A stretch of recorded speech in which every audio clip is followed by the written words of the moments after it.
All right, so here we are.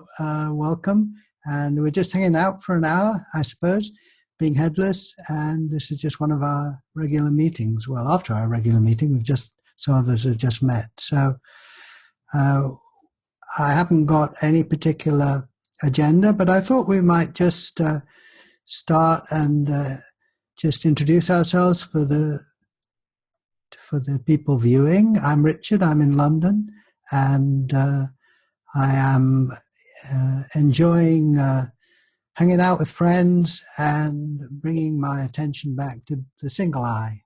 And probably we'll do an experiment or two. So who would like to go next? Just say hello to the viewer, whoever you are.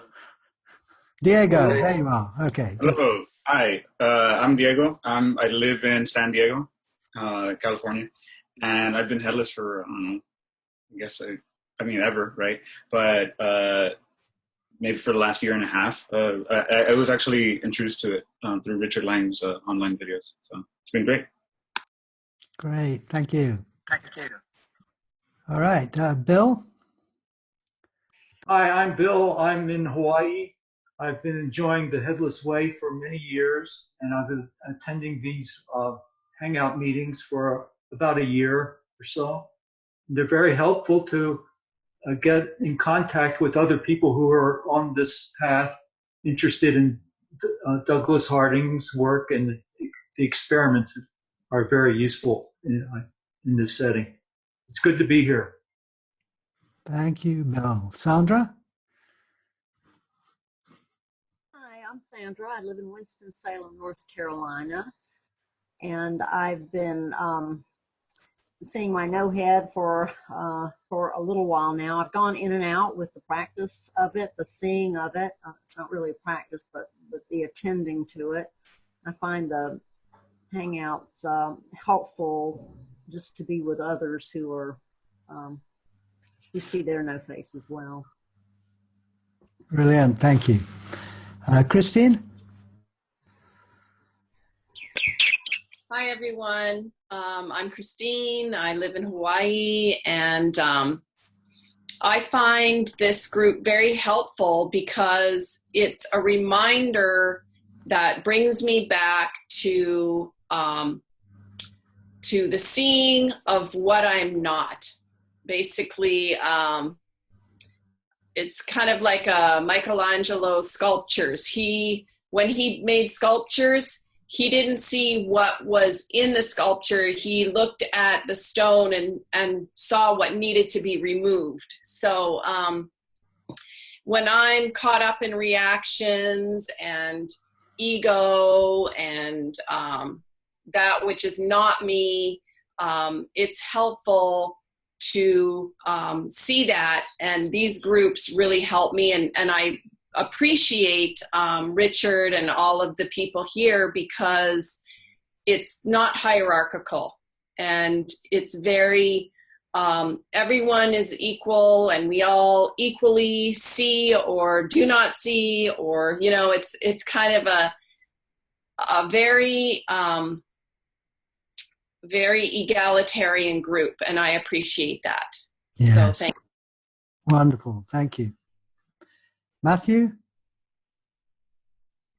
Hi, my name is Matthew. I live in Oregon, and happy to be here. I like what Christine just said. That was what I was thinking about. I was talking to my friend Colin from these Hangouts, and I was just sharing how I love to listen to different people, and so I was sharing with them how I love listening to Rupert Spira, and he listened to some of it, and basically what came out of it was, the realization that that Rupert is playing the teacher, which is fine, but the thing about headlessness for me, it's like the next evolutionary step, and that is, do away with the whole teacher-student thing and look for yourself. And and that's it right there. It's like it's beyond it's at a place where I think that stuff needs to go by the wayside. We all have this. We all have the kernel within us. So that's where I'm at. Thank you. Thank you. Daniel? Hi, I'm Daniel. Currently in Rotterdam, Holland. I will be in the States, though, very, very shortly. And I actually came across headlessness about, I don't remember, I think it was 7 or 8 years ago. I came across a Douglas Harding video on YouTube where he does the tube experiment. And I was at a time where I guess I was pretty intensely seeking, and I was seeking relief was what I was really seeking. And I passed through Douglas Harding like I just passed through many teachers because I didn't get the relief that I wanted from them. And later on, I came across headlessness again about, I guess it was about 6 years after that or so. And suddenly I found that this is so simple and so direct that I simply overlooked it the first time. And to me, it's not about spirituality. It's about reality. It's about actuality. And to me, Douglas is just pointing to what's actually the experience. And the fact is, we don't have a head from our own point of view, which is the only point of view we have. I mean, do you have another point of view? It's our only point of view. And we don't have a head, and we keep imagining that we do. And I find that sticking to the reality of what we are, of what our experience is, it's reality. Lovely. Thank you. Thank you. Sequoia? Yes, I'm on the Oregon coast, and I have technology issues. That's why you cannot see me. And I would like to echo both what Matthew and Daniel have said, that it's seeing what's there and then trusting what you see. And engaging in this process for over 2 years has fairly stripped away the spiritual connotations for this process. It ceases to be a spiritual experience. It's just the reality. It's just the truth of the everyday. And living from that perspective, in truth, for the first time in my life, has profoundly changed every experience I have. Thank you. Marcia? Hi, I'm from a northern suburb of Chicago. Been experiencing the term headless and what it relates to for about 6 months after doing a 2-day workshop in Philadelphia. And on some level, been experiencing this for a long time. And I'm aware of that. This puts some words to a lot of things I was experiencing. What's so interesting about this spiritual thing is yesterday somebody texted me something, "Thank you, my spiritual friend." And I wrote this whole text back about, I don't even look at this as spiritual anymore. In fact, that would not be the word I would use for myself anymore. So this was just yesterday, because it's this natural way of being. It's who we are. I don't even know if spiritual is a word anymore for me. I don't even know what it means anymore. So if I'm seeing anything, I'm seeing who I am more and more and more. And I love what Christine said about one of the best ways that I'm noticing more and more is seeing who I'm not, which allows me just to be. And it's an iterative process. sometimes really, really on, really seeing, and sometimes still so deep in my shit, don't know which end is up. But I now have something more and more I can come back to, and that's what's great about these hangouts. You know, even an hour before we were on a hangout, and by being with all of you, it helped immensely. So I'm also really grateful. So, and I'm here. Thanks. Thanks, Marcia. Jeanette?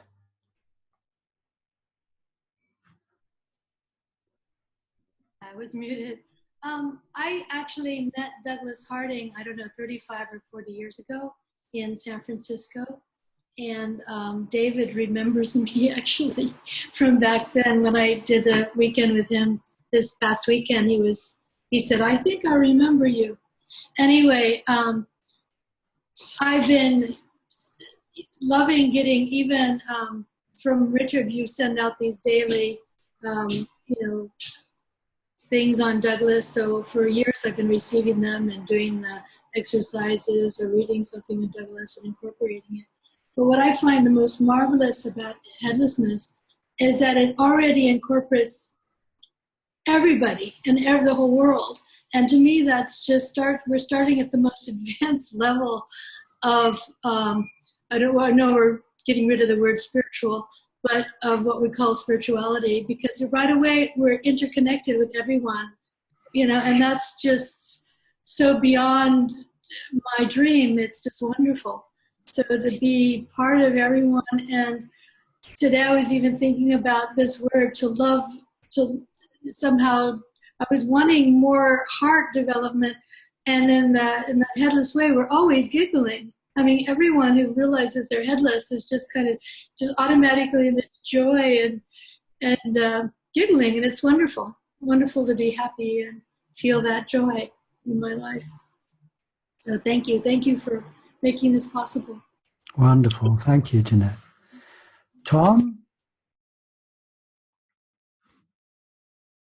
Yes, I'm Tom, and living in the Philadelphia area, and I find myself here following a strange path of years of first Gurdjieff and then Zen, and then reading Douglas and finding his headlessness very interesting, and then reading it again and having sort of an explosion as to really seeing, and following that, in a way, this ongoing experience of just how different it is from the usual perspective to which I'd been conditioned as a member of the usual society. And one of the reasons I value these hangouts so much is in supporting the trust in the headless perspective, which from my conditioned self can be viewed as a wild deviation, even potentially a little bit crazy. So I really appreciate the support of others who see the value in seeing, and seeing that it is reality. It is what we really are. Mm-hmm. Great. Thank you, Tom. Thank you. And David. Hi, yeah, I'm David, based in Germany. Everybody here knows me, so I'm going to introduce myself for those who don't know me. Thanks for recording this. This is great because I get the opportunity to wind back. I think Marsha's going to wind back to Christine, and I'm going to wind back to Daniel and Matthew. So it's a great to have that opportunity. And I guess the viewers who are here for the first time have already noticed this is a pretty a bunch of people with lots of totally different perspectives and views on life. So that's the cool thing about these hangouts, is that every time you get a little bit like a new facet of the diamond, if you can want to call it that. So that makes it really enjoyable to be here because it kind of triggers something each time, so every meeting is different and unique. So that's why I'm here. And I was going to say, it's kind of like our second living room, really, in a sense. You know, we spend our time in our own living room here, but the headless living room is kind of, yeah, it's like home, definitely. So, Marvelous. Thank you. I'm just going to follow on from all of that with just a very simple experiment, and then we'll see what happens. I have no plan here, really, but just to invite the viewer and ourselves to notice that what you're looking at and what you're looking out of, as it were. It's a non-verbal experience, but I'm looking at the screen now, and there's a number of faces there, and lots of movement. And my side of the screen, I don't see a face. I can see the rim of my glasses, but if we just hold our hands out in front of us like this, see, and the viewer, you could do this if you like. And everyone on the screen has got hands with a head between them. And then I'm going to put my hands back, and for me, my hands disappear into this great open space. The ones on the screen are either side of a head, but right here, I am enjoying looking out of vast open nothingness. And then I bring my hands forward, and they kind of magically emerge out of nothing. And being aware of this space. And so I could say I'm not a character in the meeting. I'm the space in which the meeting is happening. Yeah. And what is beautiful, I think, which people have touched on, is the fact that this is absolutely obvious. You can't see your head. Like Daniel was saying, just look for your head. You can't see it where you are. See it on the screen. And that this is so simple, anyone can see it. And so there's no hierarchy. But each of us has a different voice coming out of this mystery, a different expression. And so we hang out to enjoy being the one and the many, really.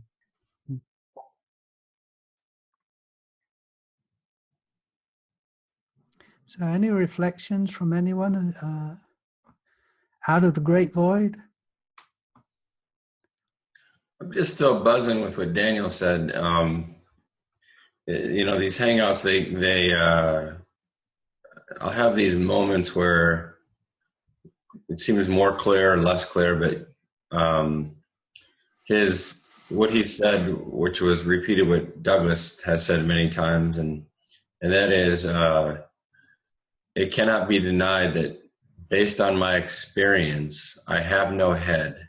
From my point of view, from this point of view of where I'm looking from, there is no head. And that's the only point of view I have. And that just floors me.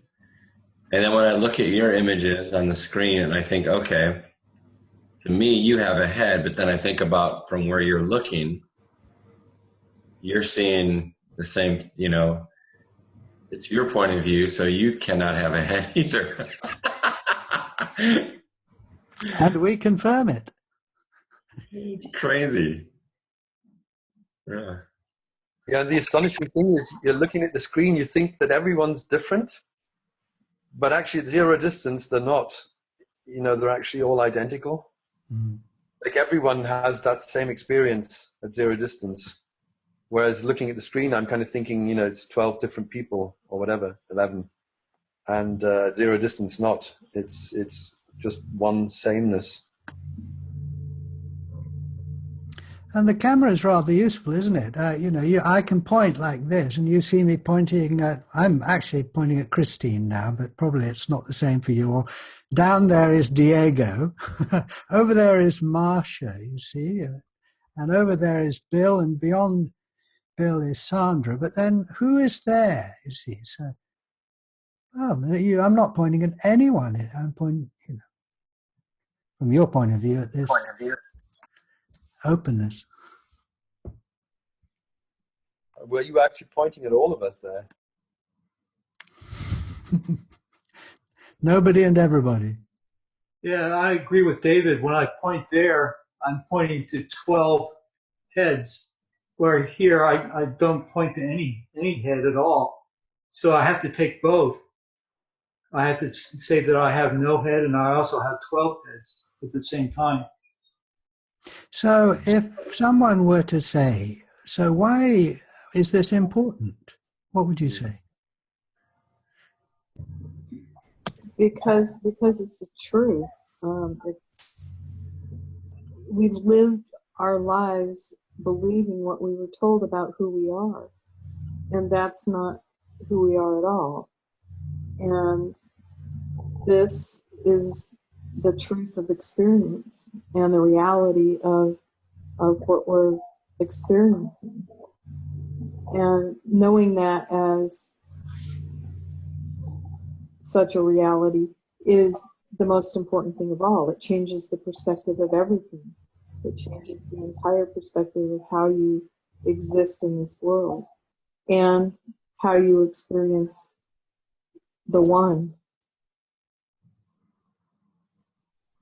How it changes it for me is when I realize that out there is a thing that experiences all of this physical and emotional things in this reality, and I'm just space watching it, it opens up a multitude of choice that is not necessarily from that thing which has been conditioned from birth to act a certain way, be a certain way, please people, have to do things a certain way to get something a certain way. Like there's all this conditioning that is so thick inside of that thing that I call Marsha. And if I'm spaced for it, it opens up a whole lot of choices that were never there before.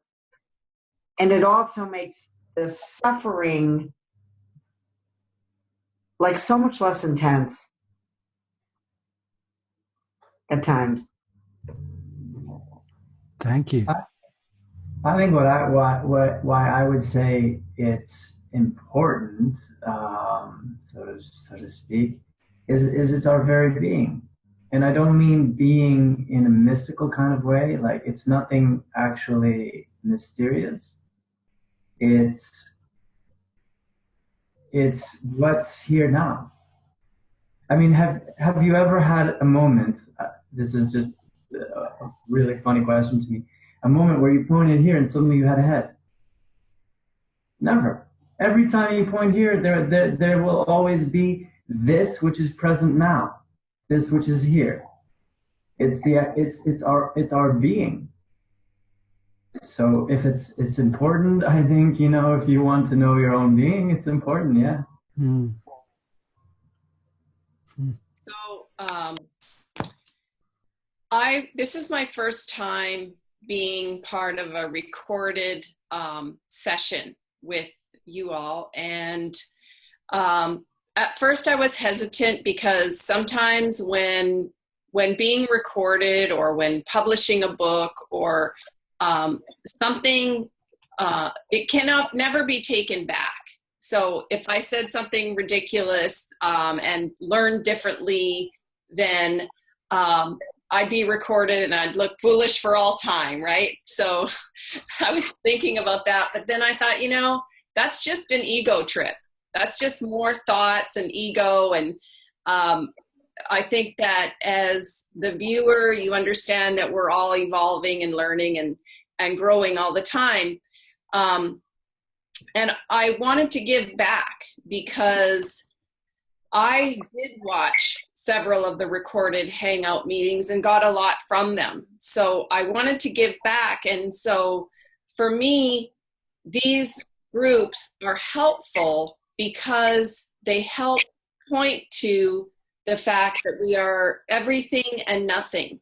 And the best way that I could show that would be by pointing to my own face. And if you're watching this, or if you're a participant, if you could just play along or go along and point at your face and see that there's no head there, and point outwards at the same time and see that there's everything.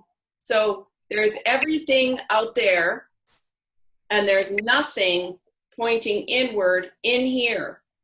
And knowing that we're everything and nothing is so helpful, because what we're looking for is what's looking. That's a saying by St. Francis of Assisi, and that which we are looking for is what's looking. Also, the kingdom of heaven is within. I mean, there's all these pointers, Zen masters, and people meditate for years to understand these concepts. And it's so simple, and it's right here, like Daniel said, it's right here, it's right now, and it's so simple, and it helps for us to realize that. This way of pointing, the experiments, the books, this whole group has been so helpful for the recognition and stabilization of that seeing. Thank you, Christine. Thank If I can just chip in on that, Christine, you know, that's the thing about the little one. The little one, irrespective of what he does, he is kind of ridiculous, and that's what he's here for. He's here for making mistakes and making a fool of himself. I like the way Paul Hederman puts it, you know, you have the action figure. That's how I see it. And in essence, the action figure, he's allowed to make those mistakes. At zero distance, there are no mistakes. I'd like to add another thought that came up, Christine, from your St. Francis quote. That's one of my favorites as well. Rupert says, everything can be sought except our true nature. And it's kind of it resonates with me as well. From this place, there's nothing to seek. I'm already there, you know. I think the sameness that was brought up was it by David, I think, before. I think that's absolutely remarkable, and that is, as I experienced, that's life-changing. To know that,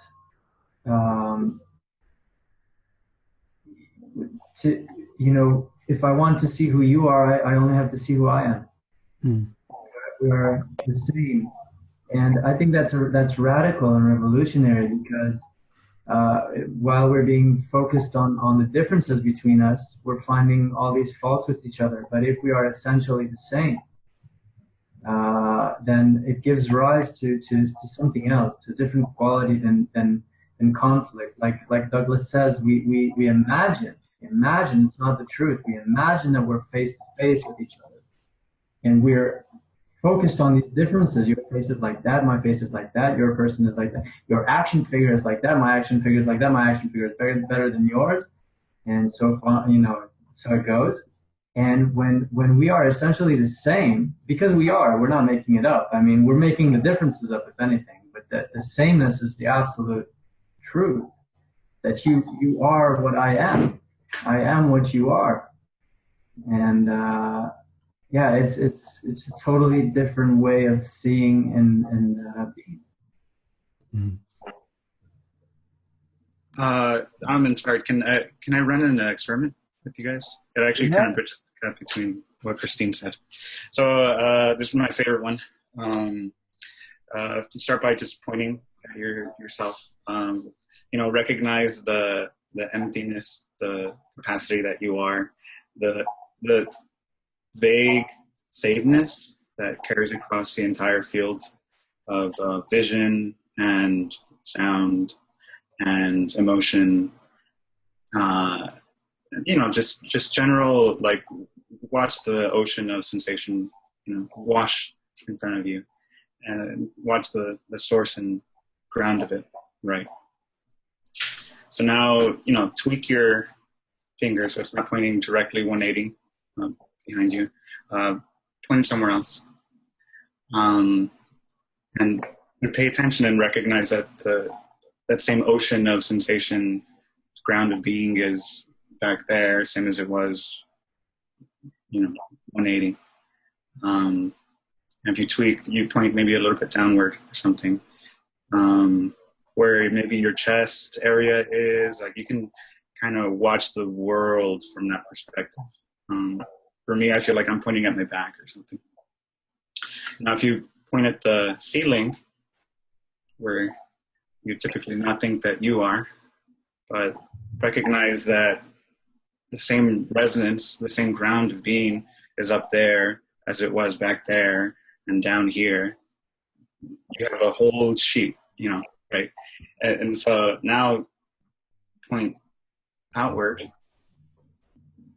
and you can feel yourself encompass the entire scene. You're behind it all. You always have been. Beautiful.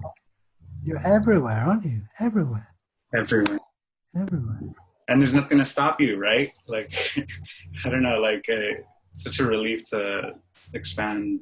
I don't know, even beyond the horizons, right? Like I see some walls and some lights or whatever, but I also recognize that the existence is behind everything, everywhere, all the time, underneath, and it feels so remarkable and so easy. Yes.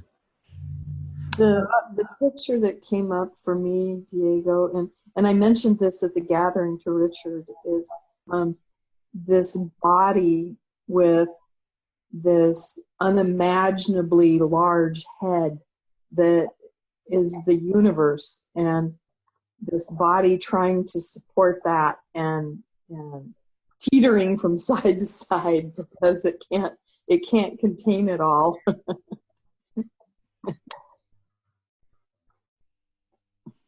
Yeah, it feels more stable, right? It feels like a whole, undivided. Like there's no cutting into it, no matter what you do or say or feel or pretend to. But you can't chop it up. We're all in this together. Sorry, Bill. I also see how important paradox is in our everyday life. There's so much going on out there, and there's absolutely nothing happening here. But they're both true, and they're both necessary for our lives. And there's so much paradox that we overlook. It's just amazing, astonishing. Things aren't what they seem. I'd like to do another little experiment, if you'd like. So, sure. If we, I think it seems like the most common thing to think that we're the separate self in this big wide world. Small, we're this separate little entity. And so something that I like to play with to get out of that is if I put my hands on my lap and put one palm inside of the other and close my eyes. And then I can just feel the sensation of one palm inside of the other palm. And then I can ask the question, where does one palm stop and the other start? And just pay attention to the sensation. And I notice that the mind might want to give an answer, but I know that that is just thought. So I keep going back to the sensation. And then there's a realization for me that I cannot tell the difference. They blend together with my eyes closed. There is no separation. There's just a vibration. And then to play with it even more, where does the sensation, where's the boundary to it, the border to it? So is there a clear border to this sensation? And for me, it's not even a question. There's definitely not a border. It's just it's just a sensation that doesn't have a size to it. There's no size. I mean, it could be any size. And there's no color to it. There's no shape to it. And then if I put my attention where my feet are touching the floor, I could do the same thing. Where do my feet stop and where does the floor start? Or is there just a sensation? Go to the right foot, feel the sensation. And then the left foot. And then notice that they can just kind of blend together.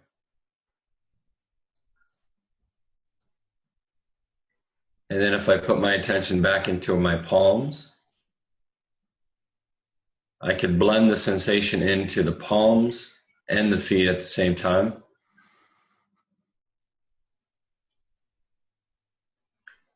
And then I can listen to maybe a sound in the room, or even the sound of silence, and allow these sounds to blend in with the body sensation. And ask the question, is there a separation between them?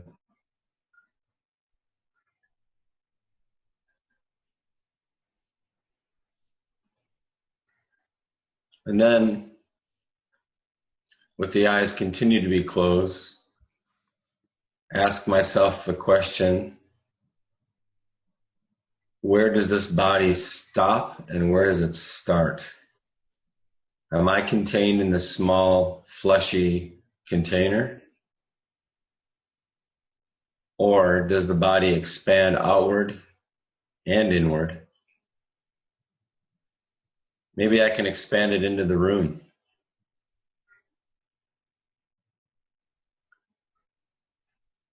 Why not go outside the house? Where do I stop? Where do I start? Just like the beginning of the experiment with the hands. There's really no separation. Then I can open my eyes,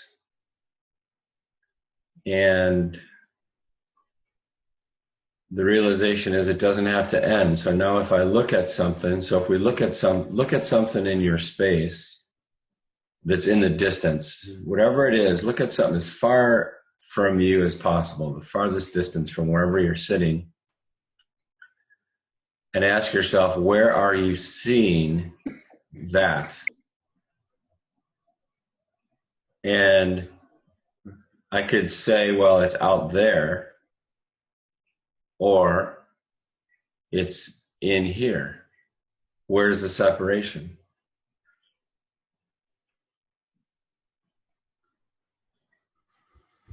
There's no separation. So suddenly I can go from this small fleshy thing, feeling isolated, to a sense of, or a realization of, I'm everything.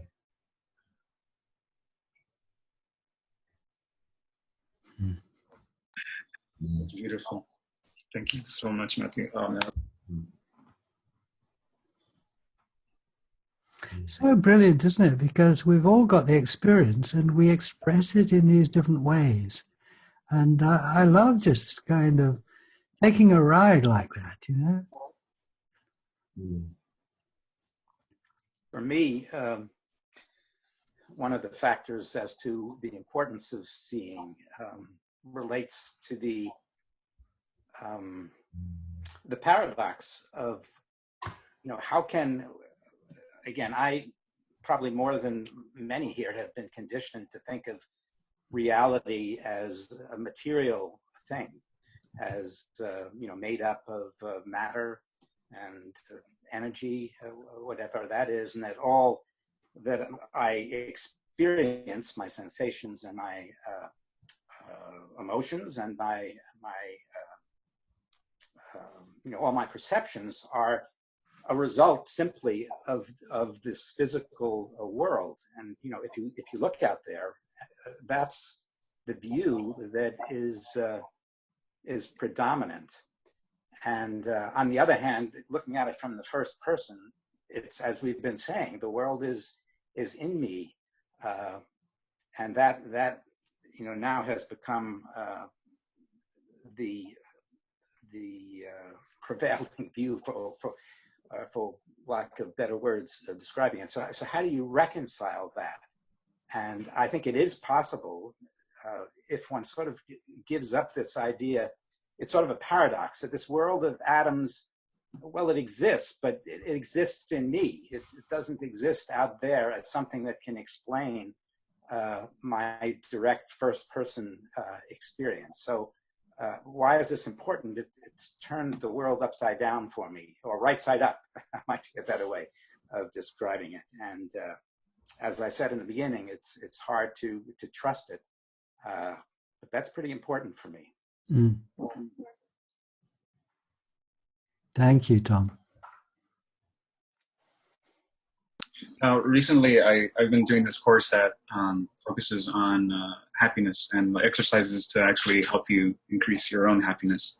And one of the things that one of the assignments is to have an act of altruistic generosity that you go out and do in the world.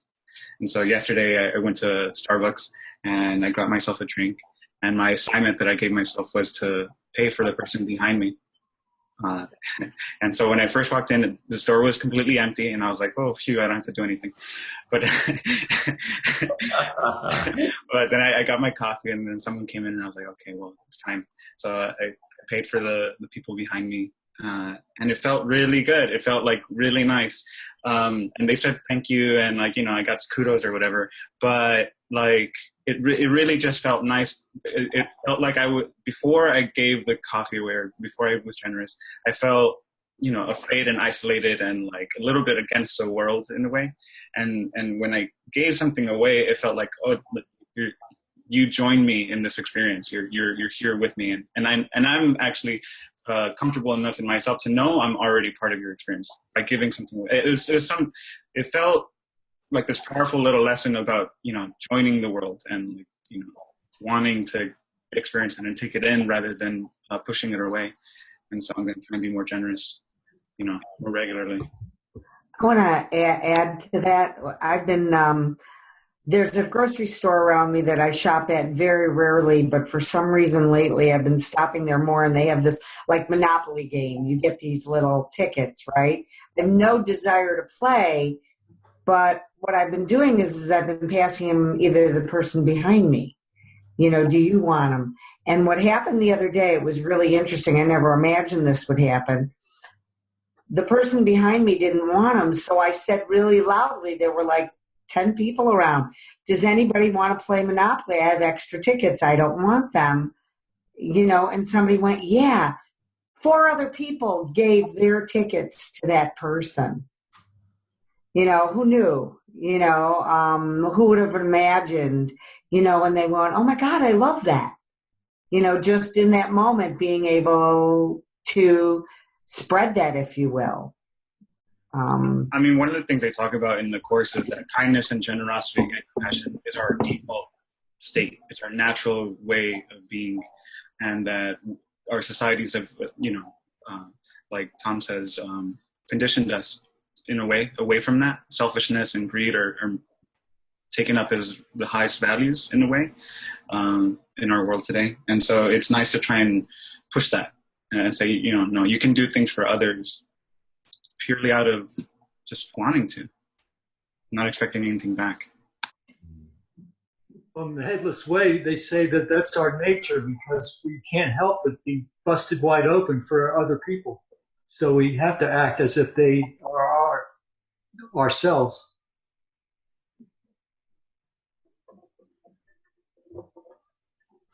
I like the paradox idea, Bill. If you want to feel like you belong in the world, see that the world belongs in you.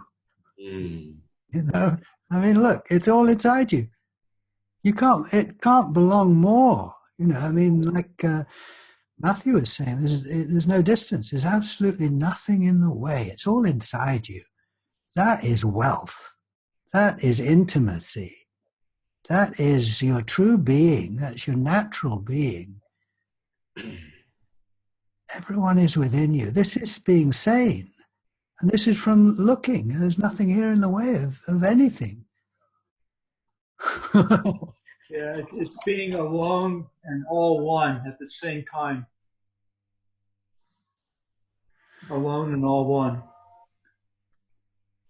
It seems like compassion is a natural aspect of headlessness. I was walking down the sidewalk the other night, and it was after a rainstorm, and there were nightcrawler worms trying to get away from the flooded ground, and every now and then one was heading in a direction where it wasn't going to come back if it kept going that way, because it was heading toward an asphalt field or something like that. And so I naturally just picked him up and moved him to a safer place. And it just felt so loving, perhaps similar to the way that Diego described buying the coffee. Mm. And my 10-year-old was grossed out because I was picking up these worms and saying she wasn't going to touch my hand after that. But so then I picked it up with my right hand, but I took my left hand and I looked at her and I acted like that was the hand. I went like that. You're like, ah!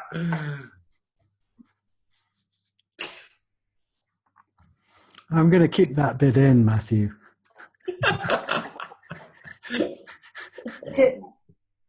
So to know who you are and to watch your own suffering and to have capacity for it allows you to have that capacity. I don't know which comes first for others. I don't know if it comes for others or comes for yourself first. But being able to see your own suffering from that place of capacity and love, and to just honor that and allow that, I think the natural outpouring is to be able to be that way with others. Since, that natural state of being is we are all one anyway. So, this isn't actually something Marcia, that thingness is choosing. It just is. It's an isness from being. And to be space for others, to have everyone's voice as your own, and not just their voice, but the tone of their voice, and then everything that you sense about them, including their suffering maybe. We think we're in a little box here, separate, and then you look and you're not. So then suddenly, wow, oh my God, it is all within me at every level, the feeling, the suffering, the joy, it's all your own, really. And to have friends, well, it doesn't matter whether they know about seeing or not, you are them. Like the person in the coffee house, or anywhere. Yeah. I agree. I think that continuing to have small glimpses time and again is so helpful, which is why I keep coming back to these headless meetings, because a person can see it once and go, oh yeah, I get it, but it's a matter of remembering, or if I'm sort of making up a word there, just recognizing it again and again and keep having those glimpses so that, it may or may not stabilize one day, but just continuing to be the capacity to see again and again, and remembering that, we're the sky and everything else is just the weather. There's weather patterns that pass through us, and just continuing to remember our true nature. Yes. And along that line, Christine, having participated in these hangouts and knowing everyone on these hangouts for an extended period of time, this process of returning to the remembering of our headless nature has deepened everybody in ways that is just astounding. Just the act of realizing your true nature takes on a life of its own and functions in and of itself and shifts things without any action from the little one. And the and the growth and the deepening that I've been witness to and of the little ones on the screen has been just real amazing. I just completely resonate with what Sequoia just shared, because it seems like one way that I was trying once to get to my true nature was, whether I was aware of it or not, it was like I was absolutely analytical, and you could say I was trying to think my way to this thing that is before all thought and time. And it seems like, I think just coming back to this, kind of like Christine said, just coming back to this, it's bit by bit seems to kill off all the imaginary heads that I keep growing back. It keeps chopping them all off again and again and again. Oh, this head's not real. That's another imagination. Okay, back to reality. Okay, grow another head. This head's not real. Chop off, back to reality. And it's very, for me, it's in a way very similar to, I think Tom mentioned Gurdjieff earlier. It's very similar to self-remembering, if anybody is familiar with Gurdjieff. And that's not a thinking thing. It's just basically turning awareness back to itself, turning attention back to itself. And that I can see on myself and on others. I mean, in these hangouts, I can see that anyone who's determined to remember oneself, one's true self, I can see how that does change us, how these hangouts are deepening, and how the clarity is dawning more and more and more. And I think one of the ways that I could speak about headlessness today, which I'm not sure I could have in the past, is, to me, it's a state of not knowing, because it's when I grow ahead that I appear to know, and I actually don't know what I'm looking at right now from a state of headlessness. I mean, I would have to think that that's Bill, and I would have to think, thought would have to refer to that as Matthew, and to that as Christine, et cetera, et cetera. And from my actual headless state, I just don't know. It's not only an openness, it's a total innocence. Mm-hmm. Yes. Floating in the middle. These meetings, these hangouts every week, it's like I know that you are me and I am you. So I come with curiosity each time, wanting to know what am I up to now. When I hear all your stories and your experiences, it's like it's a learning about myself, because I had all your heads, and yet I have nothing here. So I have to take in what 12 or 13 different heads are saying to learn about what I'm saying. Beautiful. One of the things that touches me so much with headlessness is that I've seen behavior changes in the little one, and it's from the place of watching. It's not from a place of conscious choice of making decisions to behave in different ways. Behaviors are just happening, and it's generally after the fact that I sit in the watching frame, noticing that Sequoia behaved completely differently in this experience than she would have in the past, and through no volition of her own.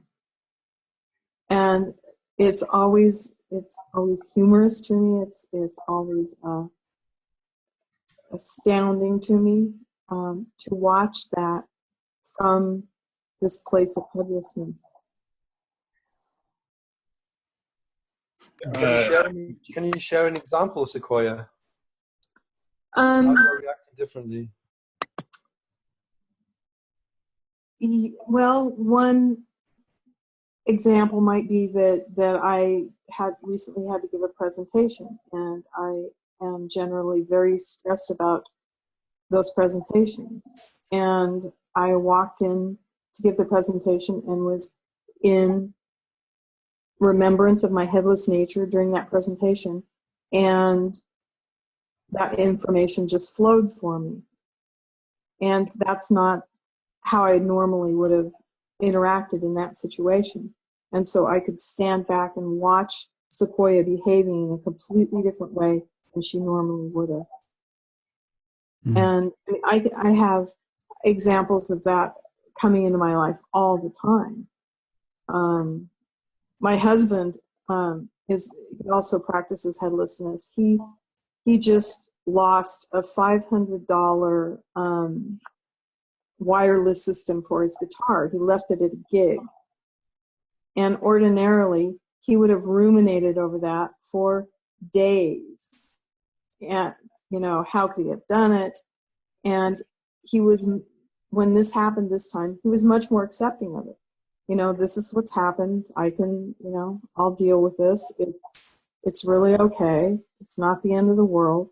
And those types of behaviors are, too numerous to list, but they happen on a weekly basis, usually, sometimes a daily basis. But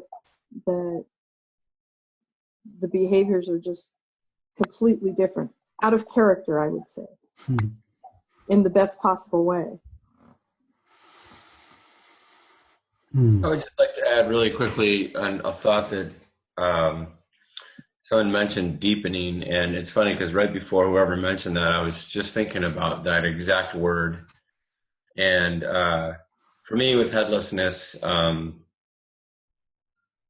there's just a deepening that's going on. It gets richer and deeper. I can't explain it, but like just driving home last night, I just kept coming to that place, like Daniel said, realizing I don't have a head from my point of view.